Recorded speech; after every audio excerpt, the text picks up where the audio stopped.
Welcome everyone to today's webinar. My name is Matt. I am the founder of Q4Launch, and we are excited that you guys are with us today as we dive into the topic, how to build a 2018 marketing plan that drives more direct bookings.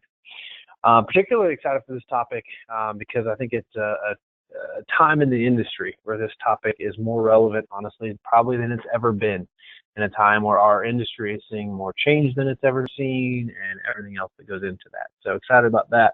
Also just pumped for this time of year. I am a huge Christmas junkie. You guys are on the Q4Launch Christmas card list.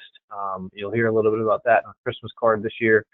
But as many of you know who come to our webinars on a regular basis, I have a little girl who just turned 2, and seeing Christmas through her eyes this year, it's bringing a lot of the magic back to the season that I think can get lost amongst the busyness. So as you're probably in that sense of busyness with your Christmas season, I would just encourage you to reflect and think about that, and think back, whether you have kids, think about what it was like with them when they were in that season, or try to recapture some of that for yourself as we are in this busy Christmas season, finding time to pause and just celebrate the beauty of the season. So love that. Encourage you to do that. If this is your first time with us, welcome. Usually don't start the webinars off with a little emotional tie, but I thought it was a great time of year and a great thing to reflect and think about as we look ahead at 2018 and how to create plans. And that's one of the things I love about this time of year as well, is the chance to stop and reflect on 2017, which we're going to spend some time doing today, and look ahead at 2018 and the opportunity that exists ahead of us. So if you're with us for the first time, welcome. We're glad that you're here. We do our webinar series about twice a month to share what we're learning. We represent about 150 destinations, customers around the world, from Singapore to Maui and just about everywhere in between. And we do our webinar series to share what we're learning from those experiences and to give back to the industry and to share knowledge that we have as a company with the travel industry. So we focus on marketing and web design exclusively in the travel industry as an organization. We're one of the fastest growing companies in America, as recognized by Inc. magazine, the fastest growing advertising and marketing agency in the travel space through that same recognition, and one of the top 15 fastest growing companies in South Carolina. So lots of exciting stuff happening here at Q4Launch, and we hope in your businesses as well.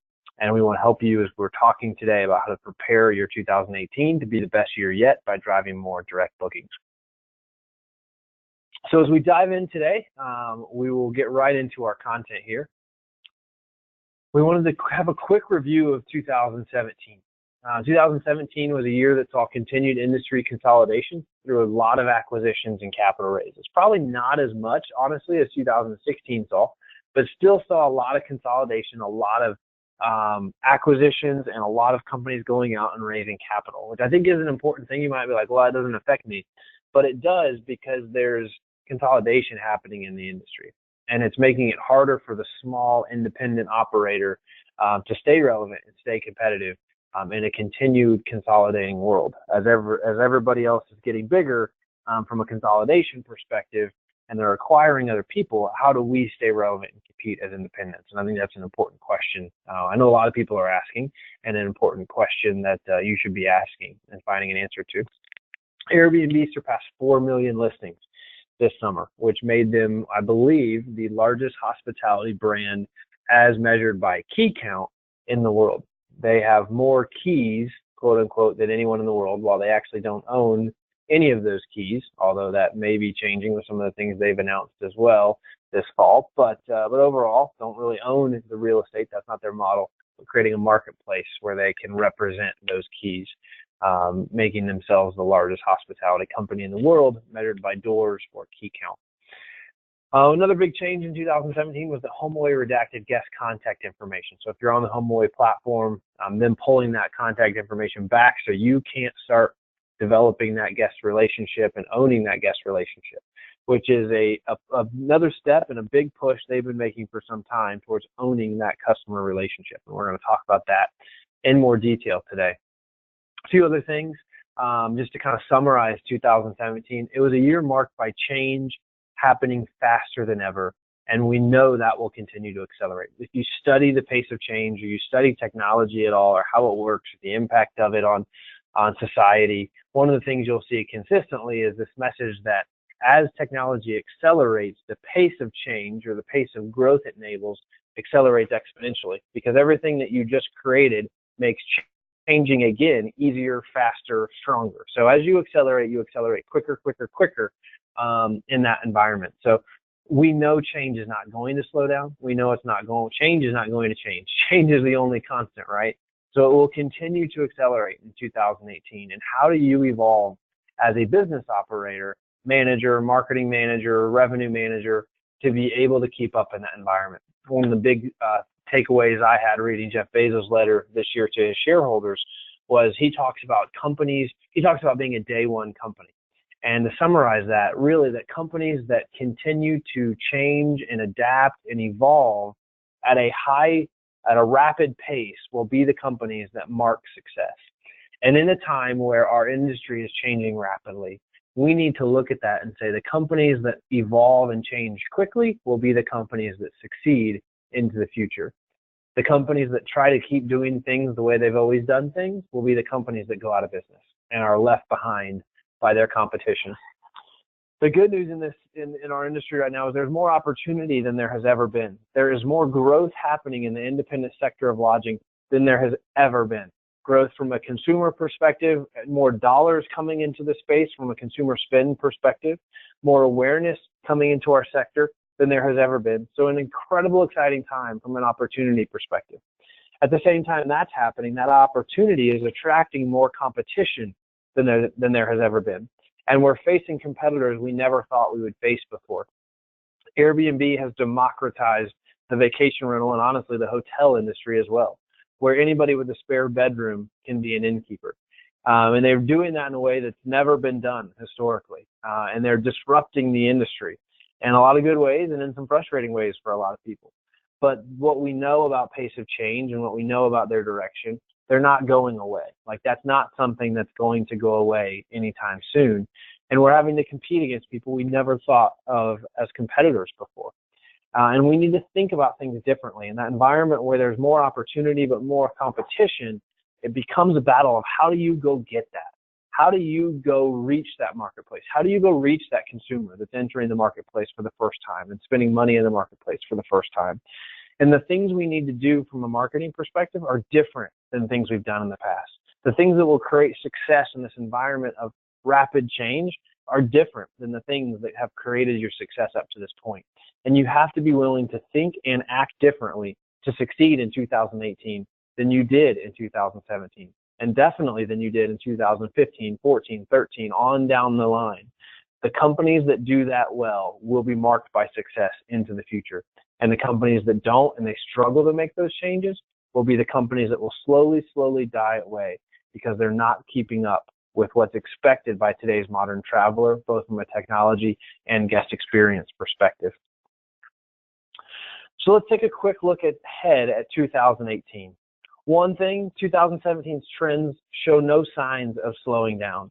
It seems like every time I log on to LinkedIn, some company in our industry is announcing that they've just raised some ridiculous amount of money to solve some problem, which is great because we're solving more problems than ever.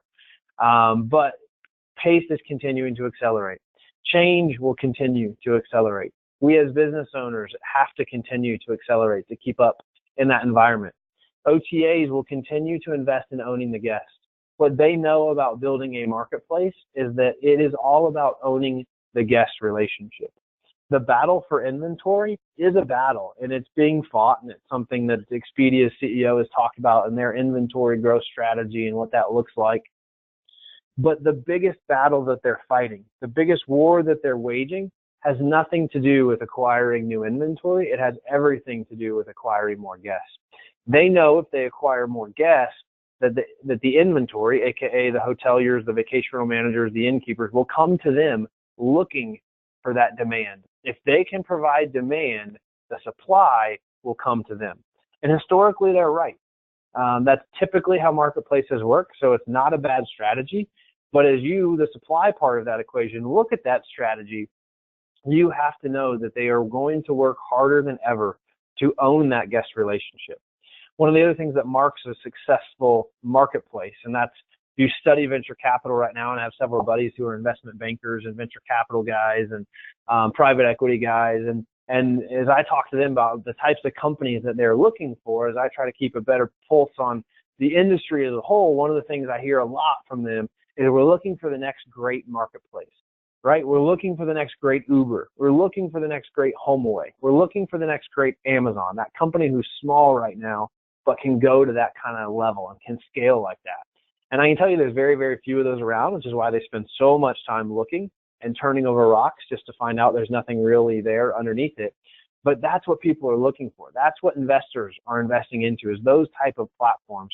And to do that well, it's all about, and to build value in something like that, it's all about the repeat customer. How many times does that customer buy from your marketplace? That is the mark of success for many of these people. And as they do that, they will do everything to drive that metric.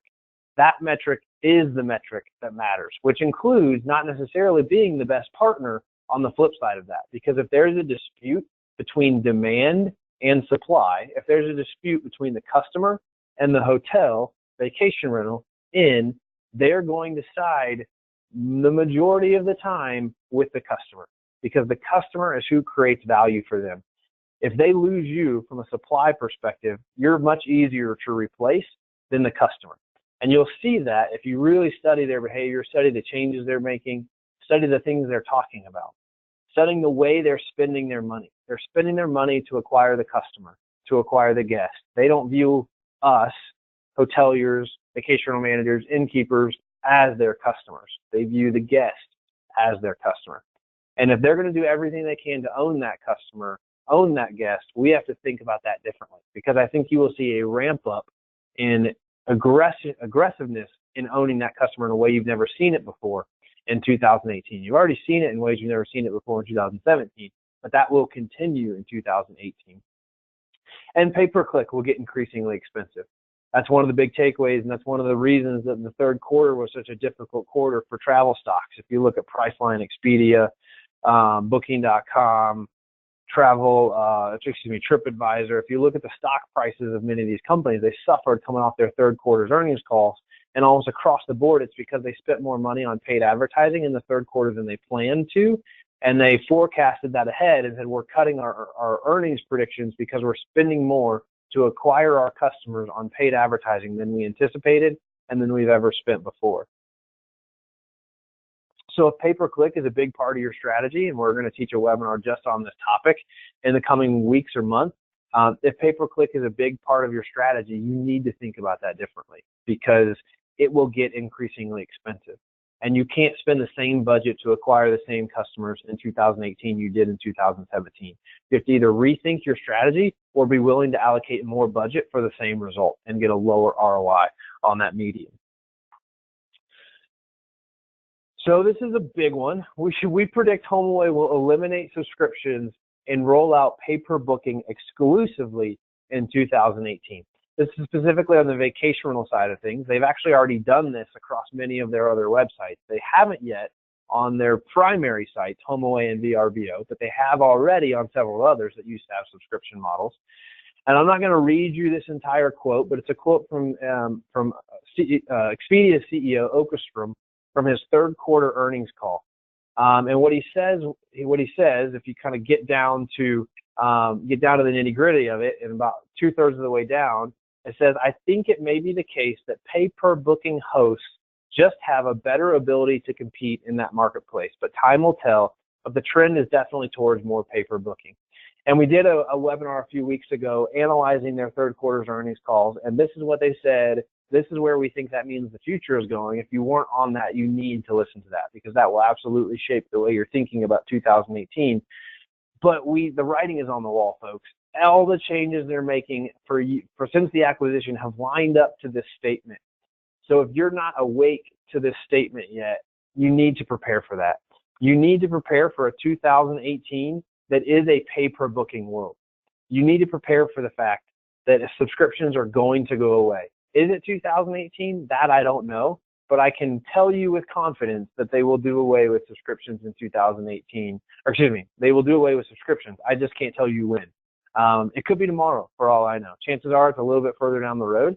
They like to let change settle down a little bit before they introduce the next change and stir things up all over again. But how will your business respond if it's an 8% pay per booking, if it's 12%, 15%? You need to stress test those scenarios within your business. Expedia has proven hotels will pay 20% plus for these bookings. They will pay 20% to get the booking. So they've proven that. What do they think they can charge the vacation rental space? We don't know. I mean, HomeAway has used the 8% number in the past. So maybe it's that. That's where that comes from. Maybe it's 12, maybe it's 15, maybe it's 20. We have no way to know. It's all conjecture. But what you have to do as an operator is say, okay, let me test that. At 8%, what does my business look like? How would I absorb that? At 12%, at 15%, at 20%, and create a plan based off those things. Because honestly, the plan you create for 8% and how you will operate within that world is very different, most likely, than the plan you would create for 15% and how you would operate in that world. But you've got to run those financial scenarios and think about what your business looks like and how you're going to respond so that when that happens, you're prepared. You've already written your plan. You've communicated it to your staff. You've communicated it to your owners. It's all there, so you know how you're going to respond. You've got your game plan because you weren't surprised by this, and you've got to have that plan. You have to know how you're going to go about doing that. And remember, as we do that, whoever owns the guest owns the terms. Whoever owns the guest dictates the terms. Whoever owns the guest calls the shot. They're the puppet master. So as you're putting your plan together, obviously the question becomes, how can we own that guest relationship? How can we build our brand? How can we market effectively to own that guest relationship and get them coming back time and time again and booking with us? And while I'm talking about HomeAway in this case, because that's the shift that we see happening, this isn't a new conversation. How do we own the guest relationship is the main conversation we're having anytime we're talking about an OTA relationship and what that looks like.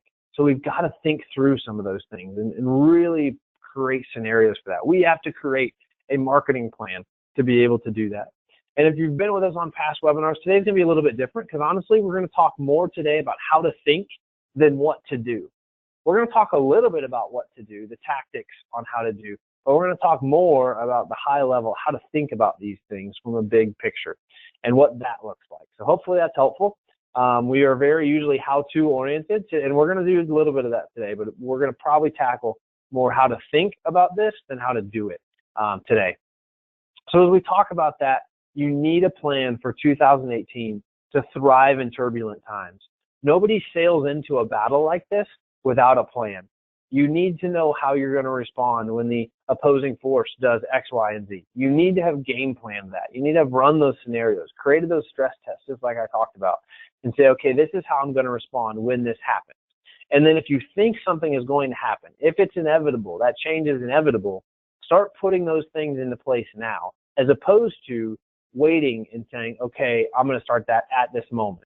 Because a lot of marketing is a momentum builder. A lot of marketing takes time to be effective. There's very little marketing that is an overnight success story. Although that's what you read about in Inc. magazine, and that's the story that's told by the media, in reality, it took years to build towards some of those things, or months to build towards some of those successes from a marketing perspective. It's very, very rare that it's an overnight success story. It's a constant process of getting better, tweaking, and working that direction. So today we're going to talk about 3 big picture ideas. The first being, invest in your marketplace. The second being, become the destination authority. And the third, own the guest relationship. So you've kind of heard a lot of that weaved into our conversation up to this point, but we're going to dive deep on those 3 topics with the rest of our time together today. So 3 things you need to do differently in 2018.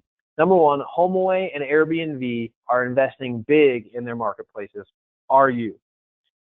I just had the opportunity to go to ResFest, which is HomeAway's user conference, although it's transitioning from being a software user conference to really being an industry conference, and they're allowing a lot more people into that conference, which is exciting. I had the opportunity to speak there and listen to many of the HomeAway executives speak as well. And I think one of the biggest takeaways I had from that conference was how much money they are investing in their marketplace. Speaker after speaker after speaker was, this person's been brought in to help us build this part of our marketplace, this part of our ecosystem. And they're making massive investments in the future of that. And it's paying huge dividends from this. If you listen to that earnings call or the analysis of the third quarter's earnings calls that we did, you'll hear that, and you'll hear us analyze how well that investment is paying off for them in shockingly huge ways that are successful enough. Case studies will be written about them in the future, and business schools will be studying those things. But what they're doing is investing into that marketplace. And you have to ask yourself the question, are you looking at your website in that same way? Because when I talk about marketplace and when they talk about their marketplace, they're essentially using that word to replace what we would have previously called their website, because that's essentially what it is. It's just a different form of a website that lives as a marketplace. And you need to think about your website in terms of that, in terms of it being a marketplace. It has to be invested into and thought about in a way that helps you compete in today's very competitive modern marketing world. It needs to tell the story of your destination. It needs to differentiate you both from OTAs as marketplaces as well as from your competitors as a marketplace. And how are you going to do that effectively? It needs to be fast, easy to use, nimble, so that it can change and adapt quickly, because what we know is the pace of change is accelerating, as we talked about. And that means that your website shouldn't stay stagnant. It shouldn't be the exact same a year from now as it is today. If it's the same a year from now as it is today, you have a problem. It means you fell behind by an entire year. If your website is the same today as it was a year ago, you have a problem. Your website is falling behind every day that your competitors work on getting better and you don't. And you need to think that way and build a platform that way and invest that way into your marketplace. Their marketplaces get better every single day. Is yours. You need to switch the way you think about your website from being a project-oriented mindset. My website is something I do every 3 years. I launch it, and then I don't have to worry about it for a while, and that's great, and it's this burden, and we just want that behind us. You need to switch how you think about that. Your website should live in a continuous improvement mindset. If you study lean manufacturing at all, it's all about this idea of continuous improvement and getting better every day. And I'll tell you that at Q4Launch, one of our core values that we instill into our team is get better every day. Well, I don't expect you to come to work and get 10% better today. It's just not possible. Nobody can make that kind of change in a day or a week. But if you can get a little bit better, if you can get 1% better today or 0.5% better today, every day, look back a year from now, the change you'll have made in your own life and your own improvement is phenomenal. And I would say to think about everything that way. Everything needs to be in this process of continuous improvement, but that's a total mind shift for how a lot of us think about websites. We've never thought about website design that way. We've thought about them as projects, not something that's a living, breathing organism that evolves over time. But at Q4Launch, we believe that's the future, and we've invested big into that future. We've spent 6 figures developing our website platform in a way that it's future-proof. That's what we're calling it. We're calling it a future-proof platform, because it's set up to live in this mindset of continuous improvement. Just last week alone, we released 3 new features on our future-proof platform that nobody asked us for. As we brainstormed amongst our team, we said, hey, these would make our product better. Wouldn't it be cool if it did this? And we built those new features over the course of November, and we released those into the product last month. Nobody paid for that. Nobody asked for that. We just released the technology updates and the features to make it better, to serve the people who use it better.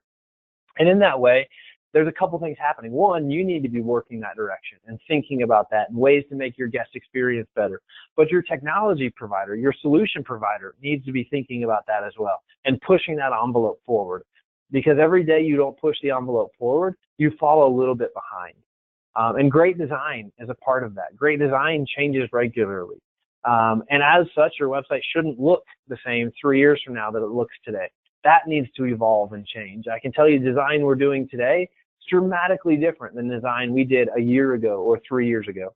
And as part of that, we've launched what's called our New Every 3 guarantee, where we give our customers on our platform a fresh new design every 3 years for no extra cost. We just redesign the look and feel of your site because we know it needs to be done. And as a part of a future-proof platform, you can do that in a way that's never been done before. So we're doing things that have never been done before because we think about the future different than we're thinking about today. We need to think about our businesses more like HomeAway and the OTAs are thinking about their businesses. And we want to be your partner and help you do that and do that effectively. So that's some exciting stuff, a lot going on there. And whether you're using us or you're using somebody else, I would just encourage you to think like that, to try to change the way you think about your website. So that's not a how-to on a website, but it's how we think about our marketplaces and really doing that effectively. And I'd encourage you to use that language internally as well. Talk about your website as a marketplace. How can we make our marketplace better? And trying to change some of your internal language will help you with some of that stuff as well. As you're doing that and you're on that journey, and we know the cost to acquire a visitor to our website is increasing, we also need to be thinking about making every visit count with increased conversion rates. As we work towards making our website better every day, one of the things we hopefully do in that process is get it to convert higher every single day. That it converts a visitor into a lead or a visitor into a booking at a higher rate than it did previously. And all the changes we're making to that platform need to be thought about like that. And they need to be tested for that. And you need to work that direction and not just say, okay, it's good enough, but work towards getting it. I was talking to somebody the other day and they had a really bad website. And I was like, and they were talking to me about pay-per-click and what to do there and this and that. And I said, honestly, with the amount of money you're spending on pay-per-click, you really need to invest in your website, into your marketplace, because you're spending thousands of dollars a month specifically through paid search to drive traffic to this site that is underperforming from a conversion perspective. So instead of saying, how can I spend more money on pay-per-click in 2018 because it's getting more competitive and all those other things, in their case, they might need to be thinking about, how do I do my website differently? Because getting our website to perform better will dramatically change the way our pay-per-click performs.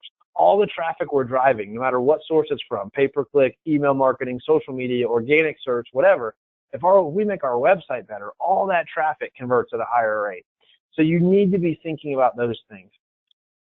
As part of that, and just a few bullets, you probably already read them there, but people read more than you think they do. So as a web design industry, we've been telling people for the last 5 years, pictures, pictures, pictures, it's all about the pictures. That's true. Pictures are important, but it's not all about the pictures. I think in the future, you will see things be dramatically different in the sense that that people will invest into their content in ways they've never done it before.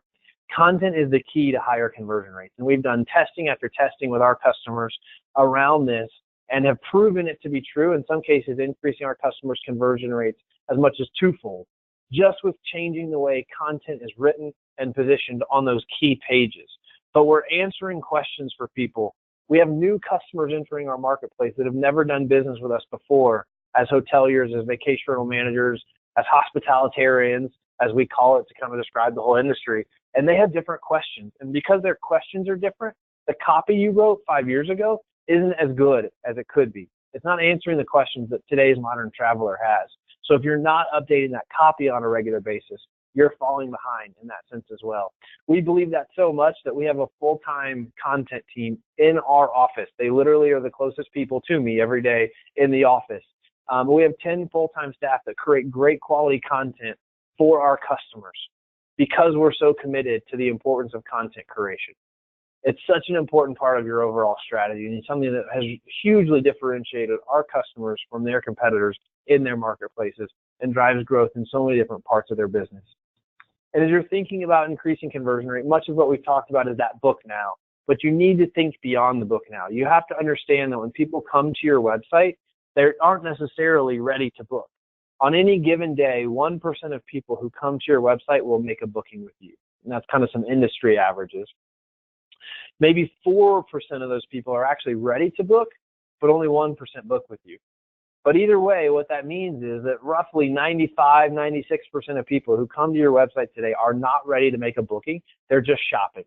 If you've heard us talk about the 5 stages of travel before, these are the people that are in the dreaming and planning stage of their vacation. And when they're in that dreaming and planning stage of their vacation, you need to have a conversion opportunity for them. Because if you wait till they're ready to book now, you've missed a huge opportunity. You can bet the OTAs aren't waiting until they're ready to book now. The OTAs are marketing to them in different ways throughout that journey, and we'll do more of that in 2018, so you need to be thinking differently about that as well. Think beyond book now. Think about that dreaming and planning stage, and how do you market to people effectively when they're in that dreaming and planning stage?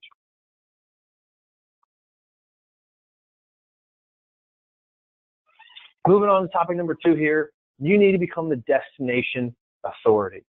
The one thing OTAs can't beat us at is being the authority on our own destination.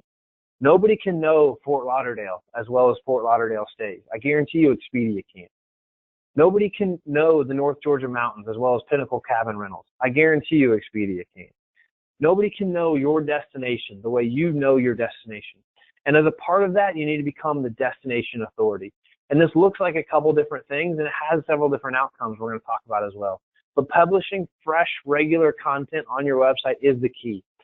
The one thing, all the changes Google makes constantly, the one thing they have never changed is sites that create great content on a consistent basis succeed from an SEO perspective. You can talk about panda, penguin, pigeon, you can read articles until you're blue in the face. But at the end of the day, sites that create great quality content on a regular basis perform better than those that don't. We have to update our content regularly so it doesn't become stale and relevant. Are we answering questions about our destination, about our properties, about our booking process that are relevant to today's modern traveler? Are we answering questions about Wi-Fi? Are we answering questions about public transportation if we're in a downtown urban environment? Are we making it easy for our guests to book? A lot of the OTA's focus is around making it easy for the guest to book by answering these questions for them through the process. Booking.com just announced they're releasing their AI chatbot, trying to make it easier for people to book and get questions answered in that booking process. People have questions and they need them answered. And if questions are unanswered, they won't book. Anytime there's fear or unanswered questions, the consumer will not make a purchase. So we have to help them get that question answered. And we don't have an AI chatbot, although I think that will be coming into the independent space very, very quickly as well. And in some cases, it's already here. There are certain providers starting to roll those things out. But you've got to think differently. You've got to create the content, one, to answer their question, but two, and maybe more importantly, is to get found. Like, your content needs to help you get found. It's there to help you start the conversation with a guest. It's there to attract traffic. When people are searching for the best Fort Lauderdale fishing, they need to find Fort Lauderdale stays. When people are searching for the best things to do in your area, they need to find you. I was actually just visiting one of our customers, and I had some time between meetings, so I Googled the best restaurants in their destination, and the number one thing I found was a blog that we wrote on their behalf that answered my question as a traveler, which is awesome. That's exactly what we want to do. Even if a customer is in our destination, so they've already made their lodging decision, we want them to find us, because if they find us, we create brand awareness with them that's on that journey to getting them to know where we exist and book with us next time that they come. And in the same way, as you're thinking about owner recruitment and how do we acquire more owners on our program, they're behaving like travelers. When they're visiting their home and they're checking on things and they're in destination, they behave like travelers. They search all the same things travelers are searching. So what we found through this is, while we're creating content to help our customers become the destination authority, it's kind of like climbing a mountain. That's what we're working to do. It's a brand awareness mountain that we're climbing. It helps new guests discover our customer's brand and their website. It increases organic traffic in a time where most people's sites are flat or declining. If you ask most people what their organic search traffic's like, and you actually look at it, not just they tell you it's awesome, because if you go to a networking event, everyone will tell you everything is awesome, when in reality it's not. Most people are on a journey. I just watched this awesome documentary over the weekend about these guys who climbed Meru, which is a mountain I should know this, I just watched the documentary, in the Middle East somewhere, not the Middle East, but India, I think.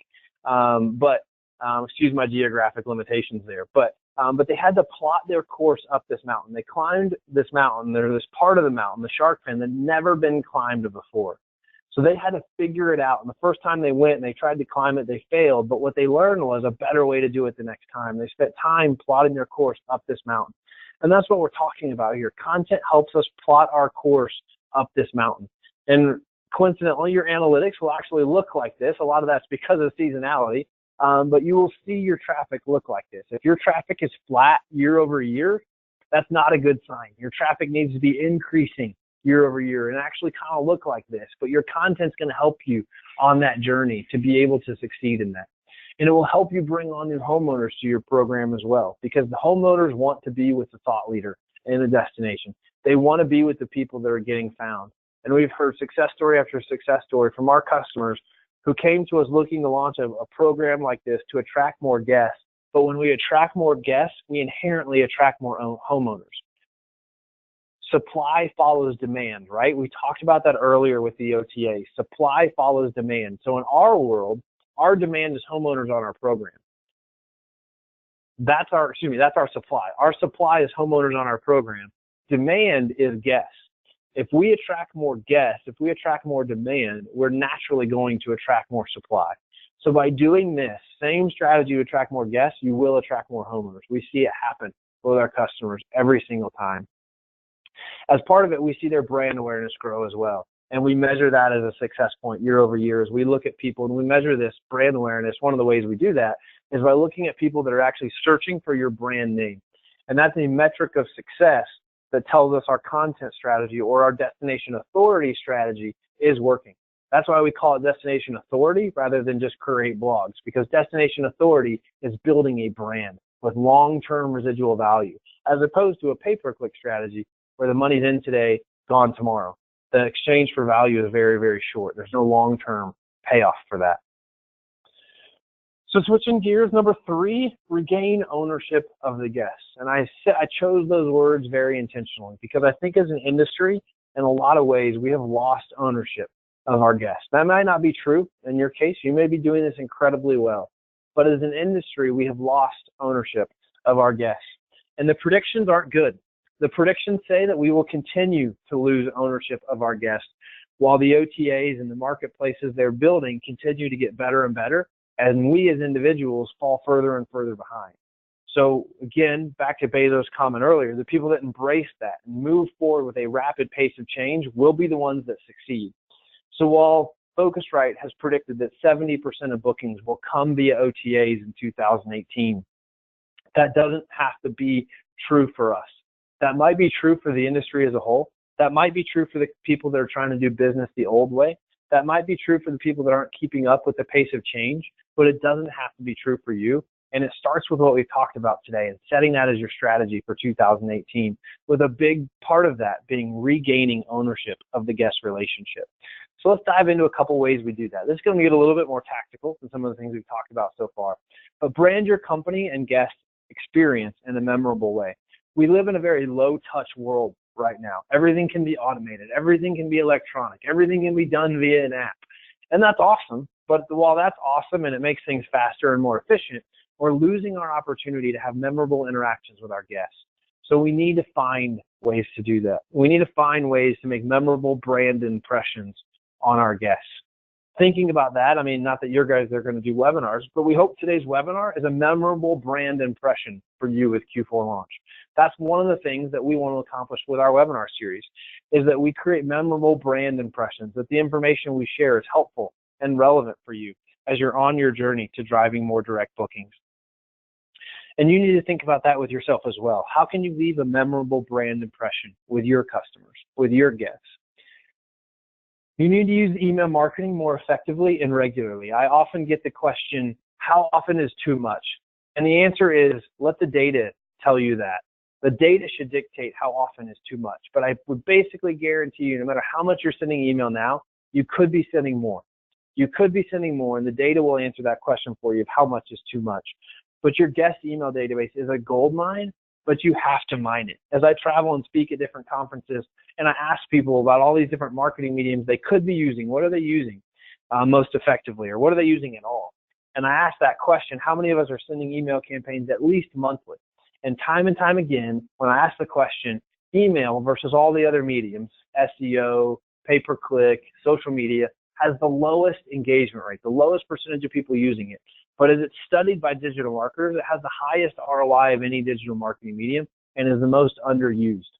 So that's why I say no matter how much you're sending now, you should probably be sending more, and let the data dictate whether or not I'm right. Let the data answer that. But you have to get in and mine that database. You've got a gold mine that you're sitting on, but you have to get in. You got to pick up your pickaxe and you have to go to work on it. It's not easy work. It's not, a lot of times not fun work, but it's an opportunity to get in, figure those things out, and go after it.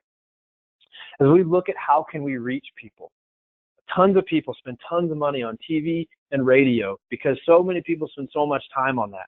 But at the same time, when we're just looking at where people spend their time, the average American worker spends 28% of their workday on email. That's roughly 2 hours a day spent on email. I would bet you that rivals the amount of time that they spend on TV, which is shockingly high when you actually see the statistics about how much time people spend watching TV. But 2 hours a day is probably a safe estimate. But you probably can't afford to do TV. And if you did TV, you'd be reaching an audience that's a new audience for you, but it's probably not really spot on as your target market. Whereas your email database is spot on as a target market, assuming you have a quality list, not a list you just went and bought somewhere, but a good quality list. So thinking about that, your email marketing helps you reach people where they're spending the majority of their time at a really affordable cost. So it should be providing a huge ROI.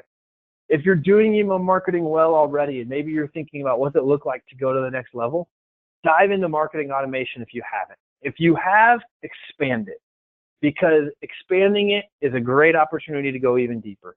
As we look at email marketing as a medium as a whole, email marketing campaigns in the travel industry, according to data from MailChimp, see about a 20% open rate.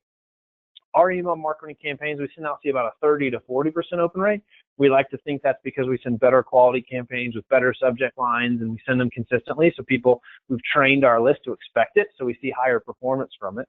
And all of our data says that that's true. But when we look at marketing automation campaigns and you study that data, open rates on marketing automation campaigns are about 70 to 80%. So that's about 2 to 3 times the industry average for email marketing. One of the other big reasons behind marketing automation and why it's so valuable is it can live forever. An email marketing campaign, you spend time, you build it, you put it together, it takes you about a day of work, you send it out, you get your value, and it's over. 3 days later, no one is opening that email marketing campaign anymore. The value created, that exchange for value is over at that point. And it's great and it's successful, but you got to do it again next week or next month, whatever frequency you're on. But with marketing automation done right, you build it once and it runs forever. Now you should tweak it, right? You should use that data to make improvements, but that 8 hours you spend building a marketing automation campaign, and it's not quite that simple, of course, but that time you spend building a marketing automation campaign pays dividends for years to come or months to come. And it helps you get that right message at the right time to the right guest. That's why the open rates and click-through rates are so much higher on marketing automation, because it's the right message at the right time to the right guest. Most of the time, they're still delivered via email. So it's not that the medium is different. It's just that the message is different. It's the right message at the right time to the right guest, which drives our performance as we measure it. Open rates, click-through rates, dramatically higher, and your ROI dramatically higher. One of the other things we'd encourage you to think about in 2018, if you're not already, is using technology to track website visitors' activity. This is an example of some software that we use with many of our customers to help track people coming to our websites. So in this example, you see that this person, this lead, which I don't think their name is on here, but we'll call this lead Susan. That Susan came to our website on 10/27, came later, it could be the next day if we clicked on it. This is interactive, but if we clicked on it, it would show us, but came again, and then there's a gap of time where she didn't come, and on 11/21, she came to our website again. On 11/21, she filled out a form and became a contact. That's what this icon represents. The next day, she came back to our website and filled out another form. And then this is indicating 2 marketing automation emails that were sent out to this lead based off that information. Oh, excuse me, her name is here. Her name's Cheryl. So Cheryl came back. But what this does is on 10/27, when she comes to our website the first time, it drops a cookie on Cheryl's computer. And we don't know that Cheryl was on our website until 11/21. When Cheryl completes that form, she activates that cookie, and it gives us her browsing history all the way back. So if Cheryl completes a quote request on a property or a contact us form or really anything else, the first thing I'm going to do as a reservationist or a salesperson or whoever's calling on Cheryl, the first thing I'm going to do is I'm going to look at her browsing history. I'm going to look at the properties she's viewed. I'm going to look at the blogs that she's read. I'm going to look at what she's searching for. I'm going to look at all that information, and it's going to help me. We call it lead intelligence. Lead intelligence, but it gives me information otherwise I would not have had on Cheryl. If Cheryl just filled out our contact us form, it really doesn't tell me much about her. But this lead intelligence, seeing her behavior on my website, tells me a ton about Cheryl, helps me understand where she's spending her time, helps me understand, and fast forward a year from now, maybe Cheryl comes back to my website. I know that. Helps me understand, is she a past customer or not? Tons and tons of information I can gather through this lead intelligence. All of that is designed to help you close Cheryl as a lead at a higher rate. You know, we talked about as the cost to acquire a customer rises, we need to find ways to improve our conversion rates, and not just conversion rate on our website. That's important, but conversion rates on our calls and on our leads as well. How do we drive those conversion rates higher? And this is a great tool to be able to do that. Understanding when leads are coming back, what they're viewing, what they're searching, what they're reading, all of that can help you. The technology exists. You just have to leverage it in ways you haven't leveraged it before. And then diversify your pay-per-click strategy as costs continue to rise. We know costs are going to continue to rise. We don't know how much, but we know they will continue to rise in 2018. All of the OTAs have come out, all the major OTAs have come out and said, we're going to spend more in 2018 than we did in 2017 on paid search, and we have to figure that out. At the same time they're saying that, they're also saying the same thing I just told you, that we have to get better at converting our website visitors into bookings and into repeat bookings. They're focused on those things too. But as they're doing that, you've got to get more, as they're spending more and creating more competition, and at the same time they're creating more competition, Google's own OTA, Google Travel, is pulling more of that supply, aka search traffic, back and keeping it for themselves within their OTA environment to drive more revenue. Google Travel, as an OTA, is estimated to be about a $100 billion company. To put that in perspective for you. But their own OTA environment is massive. So they're pulling supply back. At the same time, demand is increasing. What do you think is going to happen to price? They're pulling search traffic supply back. At the same time, everyone is saying there's more demand than there's ever been, and we're going to spend more than we've ever spent. What do you think is going to happen to price of those clicks? What do you think is going to happen to the cost per click in 2018? It's going to be a dramatic increase in cost. So we then have to get more intelligent with our bid strategies. We have to think about things differently to try to maintain our cost per click. We have to work harder to keep things where they are, and in an environment where costs are continuing to rise. We have to be vigilant in turning off low-performing campaigns to not waste money. We had a customer just come on with us in November who was spending roughly $7,000 a month on pay-per-click, so a pretty good amount of money. And as we dove into it and analyzed it and met with him to talk about how that was going, or how it had been going, we actually met how it had been going in the sales process with him, beginning to know each other process.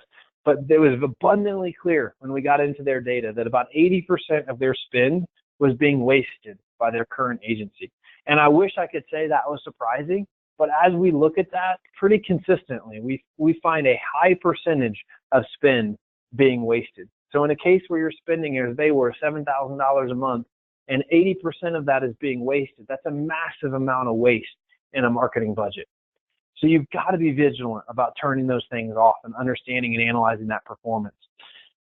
There's a lot else. There's a lot of talk out there as well, and you can't believe everything you hear. You have to test it for yourself. I would say the same is true for the things you learn from us in our webinar series. What's true for us and what works for our customers may not work for you. Your market may be different. Your customer may be different. But the takeaway is you need to test it for yourself. You need to say, okay, that sounds like a cool idea. I'm not just going to believe it and blindly move forward. I'm going to test that and see if it works. And I'm going to know how I'm going to measure success with that. And one of the things I'm specifically talking about within that pay-per-click umbrella, although that statement is applicable, of course, to everything we do from a marketing and business perspective, what I'm specifically leaning into with that is remarketing. I think a lot of people have said remarketing is the next great horizon in paid advertising. And there are great opportunities. And as I think about it as a marketer, it's a tremendous opportunity, right? To be able to put your message in front of people that have come to your website and bring them back, whether that's a rebooking campaign or however you're doing that. And it makes a ton of sense that it will be hugely successful. But I think a lot of people have assumed that it was going to be hugely successful, and they've moved forward in that assumption with no real testing or putting anything behind it. And I say that because we see a lot of remarketing campaigns. Within that percentage of wasted budget, we see a lot of people come over to us with big remarketing budgets that are being wasted. So I would encourage you, remarketing might be a great thing for you, but it might not. You just have to look at it and understand it for yourself and test it. And then if you're invested into pay-per-click already, or you're considering investing in 2018 into pay-per-click, I would highly encourage you to consider investing in growing your organic traffic as opposed to your paid traffic. As an agency, we're a lot more focused on the organic side of things. We do a lot of paid advertising work, but we really work hard to help our customers reduce their dependency on paid advertising. Reason being, if we turn off a paid advertising campaign tomorrow, there will be zero value residually for you from that campaign. If we start doing organic SEO and creating content to bring in more organic traffic, that will pay dividends for years and years to come. Every time we do that with a customer, their first 6 months is tough. It's slow, much slower than it would be if you were on a paid strategy. But the second 6 months is really good. It beats the first 6 months every time. And every time the second year is better than the first year. And the third year is better than the second year. And it continues to build on itself, and it continues to pay dividends for years to come. So it's a long-term investment in your success as opposed to a short-term investment. Pay-per-click can be a great strategy to augment things in the short term, but you need to be committed to a long-term growth from an organic perspective. So we've talked about a lot of things today. We've talked about a lot of strategies, a lot of opportunities, competition that exists, and opportunity that exists in our marketplace. So where do you start? You know, we always love to help you figure out how to take a next step and get going today. And if you're listening to a recording of this, you can email me. My email address is on the screen, or call us, and we'll be happy to help you take next steps. If you're live with us today, we're going to launch a poll. And if you'd like a free Google Analytics analysis from our team, all you have to do is check yes on that poll, and our team will get in touch with you to help you create a strategy, help you get in your Google Analytics, understand what the data is telling you, and then from that, create a strategy. Really valuable time, totally free, something we do just to help people figure out how to take next steps in their marketing. So highly encourage you, if you need help, just check yes, and we'll get in touch to schedule that Google Analytics analysis. If you feel like you're an analytics pro and you don't need help, or you got it, that's fine. Awesome. We don't care which box you check, just check no. And we won't follow up with you with that information. But if you want help trying to figure out how do we take next steps in 2018, how do we use our data on our performance, how do we figure out what we're doing well and what we're not, how do we benchmark ourselves against the industry? We know we have, like I said, a ton of customers throughout the world, so we have industry benchmarks for you. If you need to know, if a company your size, how much traffic should you have? We can help you answer those questions. Is your email marketing traffic successful based on how big your database is? We can help you answer those questions. So much we can help you do on those analytics analysis. And because we're in it all day, every day, we know our way around really, really quickly, and we know what those benchmarks are to be able to help you figure out what's going well. So we're going to go ahead and close that out and then spend some time on Q&A. So if you haven't had a chance to vote in that poll, go ahead and vote in that poll, and we will we'll follow up with you accordingly. Yes or no, doesn't matter to us. Just go ahead and vote in that poll. If you have questions, we'd love to answer those for you. Use the questions panel to ask questions for us today, and we'll go ahead and get those going as well. So if you have a question, go ahead and drop it there in that question panel, and we will get those questions answered for you. All right, we've got a lot of people voted in our poll today, so we're going to go ahead and close that out. Again, if you're watching the recording today, you can email us there on the screen, or give me a call, and we'll help you get connected with a member of our team to get connected with that free Google Analytics analysis. Awesome. Let's go ahead and pivot now and get to any questions that people might have, so we can answer those for you today. Right now, we don't have any questions in the answer or the questions box. So either I've done the best job I've ever done. I don't think I've ever logged into clicked on the questions box and not had a single question. So we do see some popping in there now. But that was the first for me. So let's see if we can get these questions answered for you guys. Question here from Cherie. When you say marketing automation, do you mean using MailChimp, etc., versus regular email? Good question. And we see another question there. Define marketing automation. Explain marketing automation. Wow, lots of questions about marketing automation. So glad you're all asking all at the same time. We can get that answered. So we taught an entire webinar about this, about an hour, probably 2 or 3 months ago. So we can get you that information, or you can keep an eye out. I'll probably be teaching another one. But to try to define it for you, what we're looking at, what we're trying to do is create automation so that when someone takes an action, or when a date happens within their life cycle that they're doing business with you, that marketing triggers automatically to those people based off of other actions that they took. So think about this in the sense of like a guest books with you, and then they probably get an automated check-in email that happens automatically out of your property management software, and they might get an automated thank you email. At a very, very basic level, that's marketing automation. That's more like business operation automation, but you can also use that as a marketing opportunity. So at a very basic level, that's marketing automation. What we're looking to do as we expand on that is look for other ways we can use that same technology. So you can market to your guests, right message, right time, right message, right customer, right time, without having to do it. Like, I don't want to have to stop and think about the fact that I need to send an email. And for an example, when you register for our webinar, you get an automated email with the credentials to set you up for it. I don't personally send every single one of you an email with your personal credentials. The credentials are personal for you, but we've automated that process. In the same way, you're going to get an automated follow-up from us that has a recording of today's webinar. I'm going to have to personally take that recording, upload it to YouTube, and put it into that email, but that's going to automate from there. So that recording will go out to all of you automatically based on who registered, who was, all that's all set up and automatic. So that's at a basic level what marketing automation is. And then what are those triggers? That's the smart part of it. What do we want to trigger automation off of, and what's the right message at that time to drive that customer relationship forward? So hopefully that was helpful. Information regarding one PMS versus another PMS and future directions on that. I'm obviously adverting the name of the PMSs from Paul and Mindy there. Paul and Mindy, based off of those PMSs you've named, I would say run to a new PMS. And if you want to email us, we can help you understand what PMSs we would recommend based on where you are in your business life cycle. But both of those PMSs are not good, and we have data to back that up. Question from Cindy, can you tell me where to find info on the lead intelligence technology?